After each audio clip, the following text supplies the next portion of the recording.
Perkenalkan, nama saya Muslim Cahyo dengan NIM 26023 19422.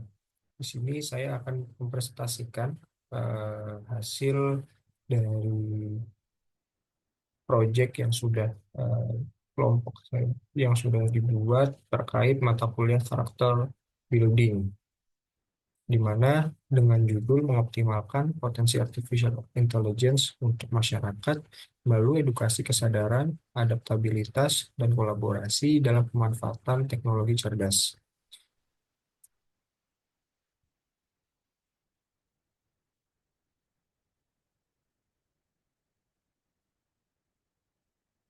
Latar belakangnya di mana terkait kemajuan AI itu telah mengubah cara interaksi dengan dunia, di mana AI menjadi sangat penting di semua aspek kehidupan. Namun dari kemajuan ini terdapat tantangan baru, yaitu kesenjangan digital. Bahkan sekitar 22,98% penduduk Indonesia itu belum menerima dampak dari pemanfaatan internet. Data ini berdasarkan dari APJI di 2022. Dan bahkan sekitar 71% pengguna internet di negara berkembang tidak mengetahui tentang keamanan data. Nah, di sini kita harus fokus pada edukasi untuk meningkatkan kesadaran untuk kemampuan masyarakat dalam memanfaatkan teknologi cerdas ini atau AI. Dan eh, hal ini merupakan bagian dari SGD 4 yang berfokus pada pendidikan yang berkualitas. Lalu terkait rumusan masalah, di mana yang pertama itu terkait apa saja faktor yang menyebabkan kesenjangan digital di masyarakat Indonesia ini dan bagaimana dampak terhadap akses dan pemanfaatan teknologi AI.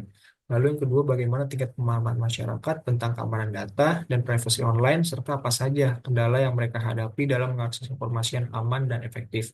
Lalu ketiga, sejauh mana program edukasi yang ada saat ini itu mampu untuk meningkatkan kesadaran dan keterampilan masyarakat dalam menggunakan AI secara tanggung jawab. Dan yang keempat, peran dan kolaborasi antar pemangku kepentingan dalam menciptakan lingkungan yang mendukung pemanfaatan AI yang inklusif dan berkelanjutan.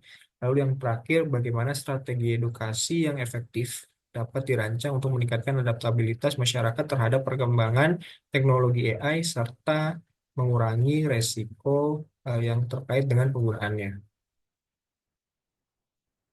Di mana hasil temuan dari penelitian yang sudah dilakukan yaitu faktor kesenjangan digital ini adalah akibat dari kurangnya edukasi dan kesadaran terhadap masyarakat akan memahami bagaimana manfaat dari AI dan belum optimalnya pemerintah dan lembaga pendidikan untuk mengedukasi masyarakat, ditambah budaya melek digital dan akses internet yang belum merata di seluruh Indonesia. Lalu yang kedua itu masyarakat sudah cukup paham ketika teknologi itu mendatangkan dampak negatif, di mana salah satunya adanya penipuan maupun phishing dengan memanfaatkan privasi masyarakat untuk tindak kejahatan.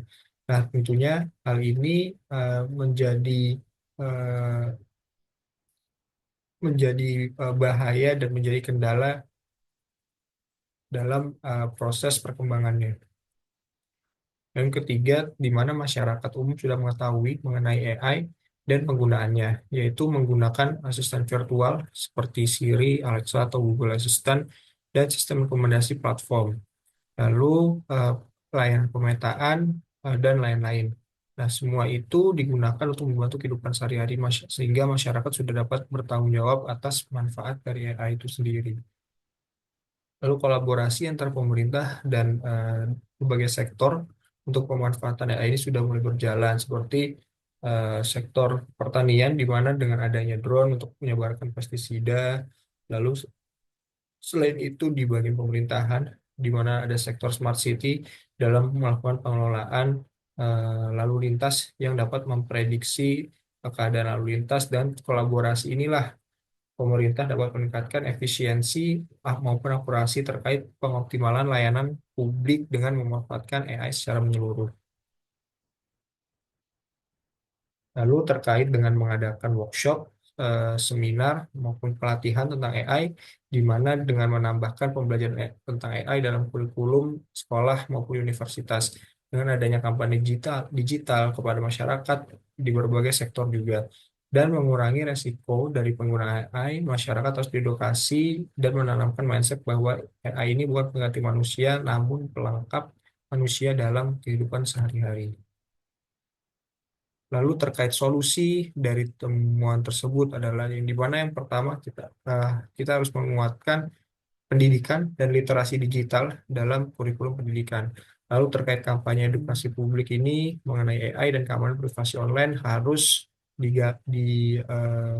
dimasifkan.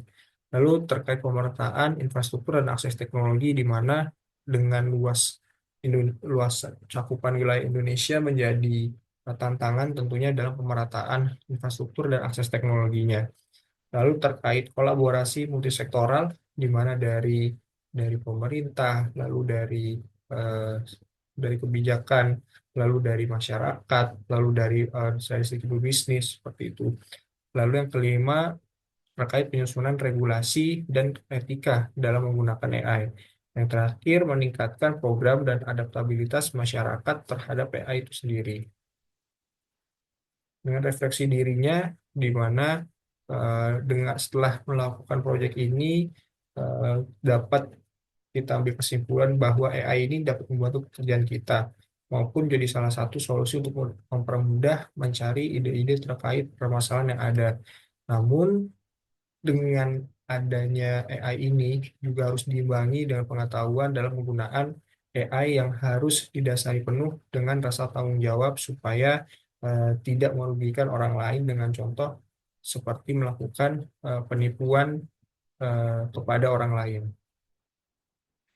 Berdasarkan temuan dan refleksi proyek ini, AI itu telah membuktikan potensinya sebagai alat transformatif dalam meningkatkan efisiensi, produktivitas, dan kualitas hidup masyarakat Indonesia. AI ini tidak hanya hadir dalam bentuk teknologi canggih seperti asisten virtual maupun sistem rekomendasi, tapi juga sebagai pendukung di sektor krusial seperti pendidikan, kesehatan, konstruksi, dan UMKM. Namun, adopsi optimal AI di Indonesia ini masih menghadapi tantangan dan memerlukan kontrol dari manusia untuk memastikan penggunaannya itu selaras dengan Pancasila dan kearifan lokal dan tentunya kepentingan masyarakat luas.